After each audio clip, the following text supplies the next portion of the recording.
Bonjour à tous! Dans cette capsule, je vais utiliser 4 exemples pour illustrer l'utilisation d'une règle de dérivation. La règle que je vais illustrer aujourd'hui est la suivante. Donc, soit f de x, qui est de la forme x à la n, avec un exposant réel. Donc, à ce moment-là, on peut calculer la dérivée en utilisant la formule n fois x exposant n-1. On va pouvoir utiliser la règle lorsque la fonction va être de la bonne forme. C'est-à-dire que f de x, c'est un x avec une puissance de n, mais il va falloir que cette puissance-là soit au numérateur. Donc, dans certaines situations, on va pouvoir transformer la fonction pour la ramener sous la bonne forme et ainsi utiliser cette règle qui est vachement pratique. Donc, premier exemple, considérons f de x qui est égal à x cube. On va calculer f' de x. Donc, ce qu'on remarque ici, c'est que la fonction est exactement sous la bonne forme. Le f de x est égal à x cube, donc qui est de la forme x à la n, avec n qui est égal à 3.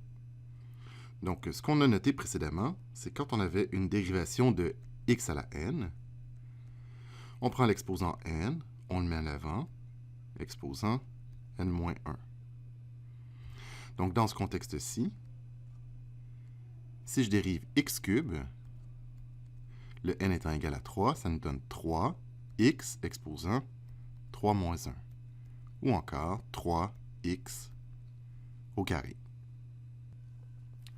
Continuons avec un exemple 2. Considérons f de x qui est égal à 1 sur x à la 4. Donc, ce qu'on remarque ici, c'est que la fonction n'est pas exactement sous la bonne forme. Bon, bien sûr, j'ai une puissance de x, c'est-à-dire le x à la 4. Mais ce x à la 4-là est au dénominateur. Du coup, il va falloir que je transforme algébriquement la fonction pour la ramener sous la bonne forme. Donc ici, on a un f de x qui est égal à 1 sur x à la 4. On peut ramener le x à la 4 au numérateur en écrivant x à la moins 4. Moins 4 est un nombre réel, du coup, la formule qu'on a développée s'applique aussi dans ce contexte-là. Donc, je vais pouvoir dériver x à la moins 4 en utilisant la formule pour un n qui est égal à moins 4.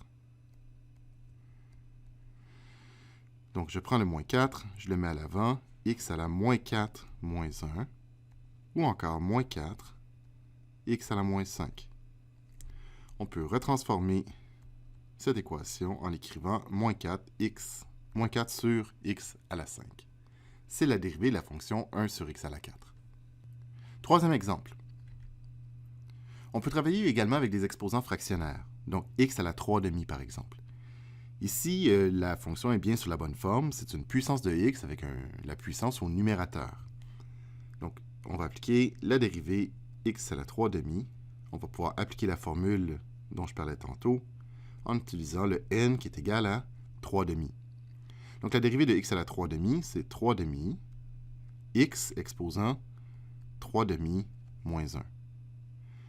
C'est-à-dire 3/2 x exposant 3/2 moins 1, ça fait 1/2. Ou encore 3/2 racine de x.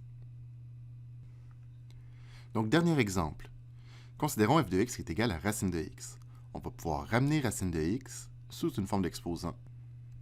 f de x égale racine de x est équivalent à dire que f de x est égal à x à la 1/2. Donc, on remarque qu'on a ici une puissance de x au numérateur. Encore une fois, j'ai le droit d'utiliser la même règle de dérivation. Donc, le n, dans ce cas présent, est égal à 1/2.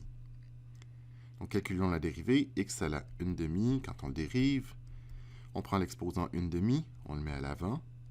X exposant 1/2 moins 1.